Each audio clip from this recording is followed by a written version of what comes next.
الصلاة والسلام عليك يا سيدي رسول الله الصلاة والسلام عليك يا سيدي يا حبيب الله وعلى آلك وأصحابك يا سيدي يا رحمة للعالمين.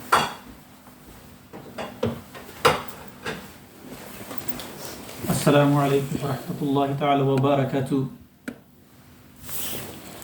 Dear viewers and listeners, welcome. Welcome to our Dastarkhane Khajagan, Darse Khajagan. Here we are trying to put forward some of the teachings that we have received from our mashaykheens and elders and the wisdom that they have passed on to us in the name of maktubat, known as letters. In the olden days, the correspondence and communications were done through writing of letters, which was sent and collected by the ones who loved them and kept them dearest, and have been published. And with the blessing of my Shaykh, Sayyidina Shaykh Abul Bashar Damatumul Barakatumul Qudsiya has asked me to put these into English, and I will do my very best. So I asked everyone to make dua for me so that I may do my duty as best of my ability. Ameen. Here the subject that we are trying to put across is why is it necessary to be guided,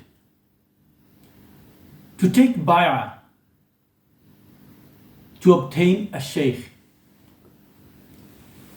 So there are many differences of opinions.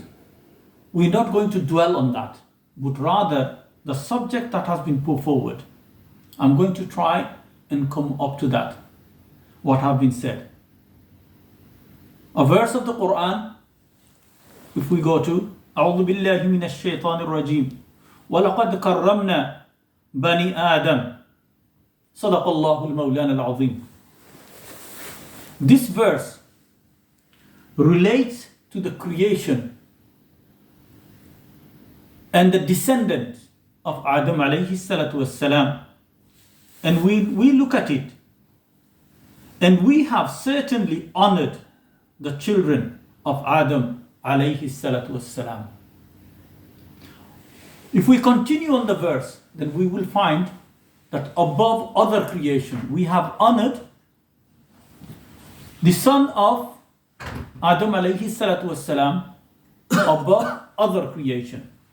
So upon this, some of the companions of the Prophet sallallahu ta'ala alayhi wa barik wasallam asked, Ya Rasulullah sallallahu ta'ala alayhi wa barik wasallam, are we honored even more than angels? The Prophet of Allah sallallahu alayhi wa sallam replied in the positive, saying yes, giving an example of the sun and the moon, how they are, and equating to them with the angels. So above all, this narration gives us why we are better. But this Shaykh, who puts across a big writing upon this subject, if we are truly the best of creation, above all, how do we compare? How do we know? So he gives many examples for us to understand. Are we truly? Because if we claim something, but there is no real substance to back it up, no proof, no dalil to say that truly we are in character or in attributes. So which one do we hold? So if somebody asks, we made a claim, what is your proof behind it? So this Shaykh gives his understanding, passes such beautiful knowledge to us. It compares us to the creation of animals. Why are we any better than animals?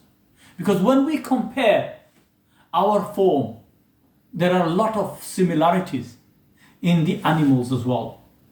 For example, he's compared with fox, compared people with the ability and the agility of a fox, the cunningness. And then with a monkey, how it performs, how it does, how it can think, what are its thinking ability and attributes that is linked to it. And then he brings in one of the larger animals on the mammalian world, such as the elephant. So what are its attributes and characters? Then takes us down to a dog. So comparison is made. Who is better? So if we say we are better than them, he will come and analyze. So to analyzing and then seeing, do we really compare and do we add up to it?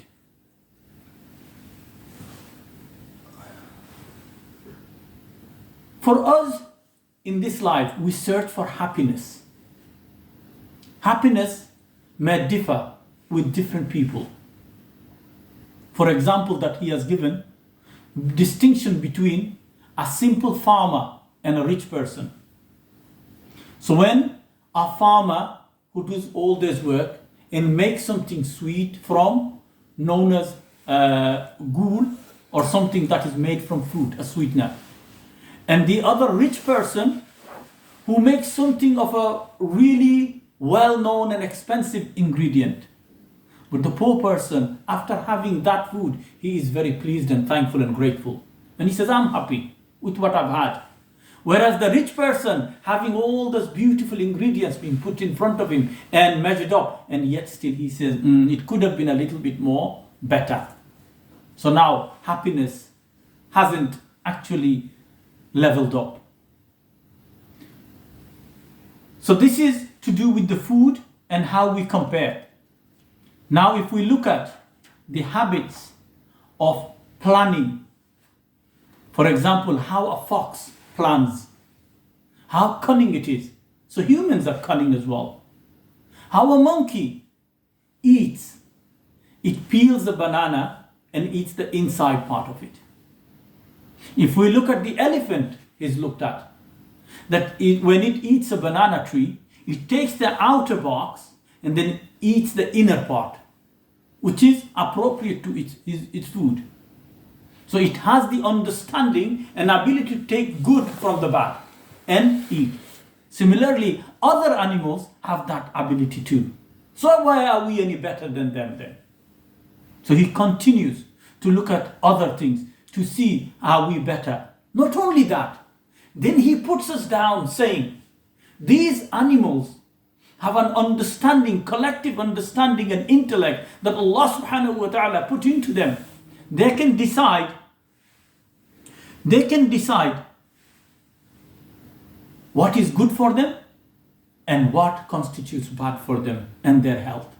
Whereas some humans, when we are taking food, we do not, knowingly, when we know that food can be harmful, yet still we continue to eat that food. Now, how do we truly compare them? So I'm going to try and keep these videos in short formats so that slowly we can learn it, understand it, and keep going through a learning subject. May Allah give us the ability to understand and implement and keep engaging in these lessons. Ameen. Ya Rabbal Alameen. Wassalamu alaikum wa rahmatullahi ta'ala wa barakatuh.